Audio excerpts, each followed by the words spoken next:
I think that what has to be done when you are, and he came in and he admitted that the buck stops with him. And when that's the case, if it's truly the case, then you want to restore confidence back in the bank and into its climate. The only way I think that you can do that at this point is have a new CEO. He's not the one that can restore confidence. What angered me is I'm one that understands we're in a global economy and the significance and the importance of the financial services industry. It is our strongest industry. Talk about, on trade, we have more trading in financial services around the world where we have surpluses than any place else.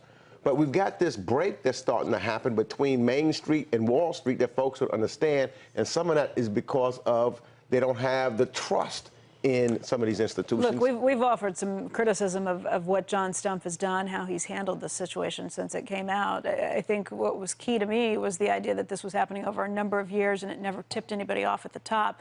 But what was the moment that you decided that he went from being the guy who could clean this up to the guy who had to get fired? What was the tipping point? Well, when you look, and we did some research, and you look at that year after year after year, heavy fines have been levied against Wells Fargo, whether not relative to a lot of the other banks. We've seen much bigger fines. But still, it is systematic to, for example, let me just say the climate. The climate was that those 5,300 employees, they all were basically low-level employees that was given, had incentive bonuses. If you didn't make those bonuses, you were fired. My point, I guess, is that if you look at any of the big banks, they've paid big fines, a lot bigger in some of these situations, a lot of times for fraud that was much bigger.